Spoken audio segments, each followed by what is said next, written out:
میرے پیارے آقا صلی اللہ تعالی علیہ وسلم کے پیارے دیوانوں، تھوڑا سا سمجھیں، ایک ہے ظاہری پاک اور ایک ہے باطنی پاک۔ ظاہری پاک رہنے کو اللہ پسند فرماتا ہے اور باطنی پاک رہنے کو بھی اللہ پسند فرماتا ہے۔ ظاہری پاک کسے کہتے ہیں؟ کہ آپ کا وضو، آپ نے استنجا کیا، فوراً آپ نے پانی لیا، استنجا اچھی طریقے سے کیا اور آپ نے پاکیزگی کو پسند کیا۔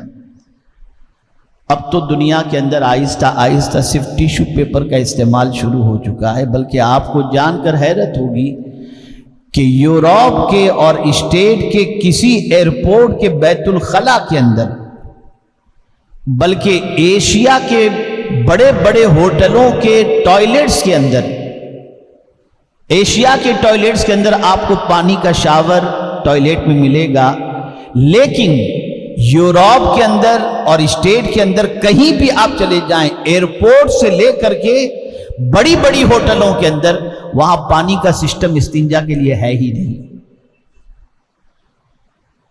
ہم لوگ کبھی جب جاتے ہیں، ایئرپورٹ پر اترتے ہیں اور استنجے کی حاجت ہوتی ہے تو ہم پہلے پانی کا بوٹل اپنے ساتھ رکھتے ہیں اور پھر وہ پانی کا بوٹل بھر کر کے ٹوائلٹ کے اندر جاتے ہیں۔ وہاں کوئی پانی کا سسٹم نہیں ہے استنجا خانے کے اندر، اور دنیا ایسے گندوں کے پیچھے چلنا پسند کرتی ہے۔ اب دیکھ لیجئے، پورے چیلنج کے ساتھ کہتا ہوں، اور جو لوگ استنجا کر کے پانی لیتے ہیں ان کی تعریف قرآن نے بیان فرمائی۔ مسجد قباء کی جب تعمیر ہو رہی تھی تو اس تعمیر کے اندر جن صحابہ نے حصہ لیا، وہ صحابہ دو طریقے سے پاکیزگی حاصل کرتے تھے۔ جب استنجا کرنا ہوتا تو ڈھیلے استعمال کرتے اور ڈھیلے سے استنجا کر لیا کرتے، پاکیزگی حاصل کر لیا کرتے تھے، اور پھر پانی کا بھی استعمال کرتے تھے۔ دونوں چیزوں کے استعمال پر اللہ عز و جل نے ان بندوں کی تعریف فرمائی اور فرمایا فیہ رجال یحبون ان یتطہروا، کہ اس میں وہ بندے شامل ہیں جو بندے پاکیزگی سے محبت فرماتے ہیں، اور اللہ پاک رہنے والوں سے محبت فرماتا ہے۔ پاک رہا کرو، ہمیشہ پاک رہا کرو، جگہ کو پاک رکھو برکت نازل ہوگی، مکان کو پاک رکھو برکت نازل ہوگی، کپڑوں کو پاک رکھو اللہ عز و جل پسند فرماتا ہے۔ تو ایک ہے ظاہری پاک کہ بدن پر نجاست لگی ہو، آپ نے اسے صاف کر دیا، استنجا کیا، آپ نے اس کو اچھی طریقے سے جو ہے وہ پانی وغیرہ لیا اور ساری چیز اچھی طریقے سے آپ پاک رہی، یہ ہوئی ظاہری طہارت۔ امام غزالی رحمت اللہ تعالی علیہ نے پاکیزگی کے 4 درجے بیان فرمائے ہیں۔ ایک ہے ظاہری پاک، تو یہ تو عام حکم ہے اور اس کو عام زبان کے اندر پاکیزگی، بہت سارے ایسے بھی ہیں جو مذہب اسلام کے ماننے والے نہیں ہیں، وہ بھی پاکیزگی سے محبت کرتے ہیں، اور جنرل انسان بھی ایسے ہیں جو پانی لیا کرتے ہیں اور پاکیزگی سے پیار کیا کرتے ہیں۔ یہ ایک عام ظاہری پاکیزگی کے حوالے سے۔ ایک ہے ظاہری پاکیزگی بھی اور گناہ سے بچنا بھی، کہ گناہ بھی ناپاک چیز ہے، اور یہ نہ سمجھا جائے کہ گناہ میں بدبو نہیں ہوتی۔ آپ سوچیں گے کہ نجاست میں بدبو ہوتی ہے، گناہ میں بدبو نہیں ہوتی۔ میں حدیث کی روشنی میں سمجھاؤں، گناہ میں بھی بدبو ہوتی ہے۔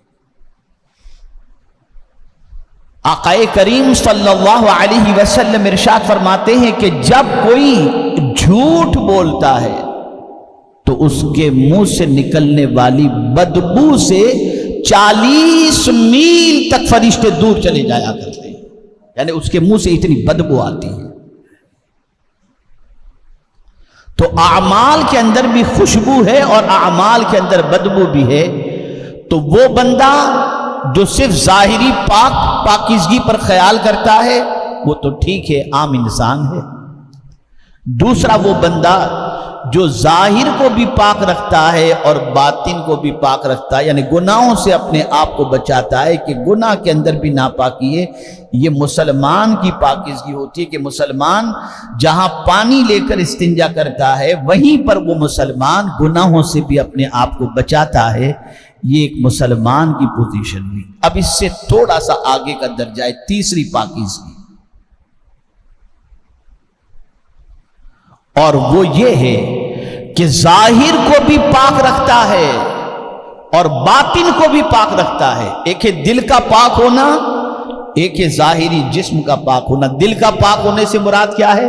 تو اب سنیے حضرت انس رضی اللہ تعالیٰ عنہ کی ایک حدیث۔ حضرت انس رضی اللہ المولا تبارک و تعالی عنہ ارشاد فرماتے ہیں کہ آقا کریم صلی اللہ تعالی علیہ وسلم نے ارشاد فرمایا، اے انس، تم سے ہو سکے تو صبح اس حال میں کرو کہ تمہارے سینے میں کسی مومن کے لیے کینہ نہ ہو، اور اے انس یہ میری سنت ہے، اور جس نے میری سنت سے محبت کی اس نے مجھ سے محبت کی، اور جس نے مجھ سے محبت کی وہ جنت میں میرے ساتھ ہوگا۔ یہ ہے باطن کا پاک، اور یہ اولیاء کرام کی شان ہوتی۔ اولیاء کرام کا باطن بڑا پاک ہوتا ہے، ان کے دل میں کسی مومن کے لیے کینہ نہیں ہوتا، بلکہ وہ حضور کی سنت کے عامل ہوتے ہیں کہ گالیاں سن کر کے بھی سامنے والے کو دعاؤں سے نوازتے نظر آتے ہیں۔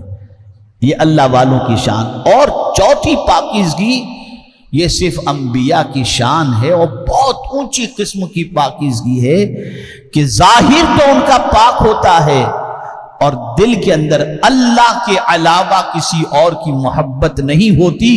ساری محبتوں کو نکال کر باہر پھینک دیتے ہیں، اللہ کی محبت اور جن سے اللہ نے محبت کے بارے میں فرمایا اس کے علاوہ کسی کی محبت نہیں ہوتی۔ یہ انبیاء کی شان ہے، ان کا دل اتنا پاک ہوتا ہے۔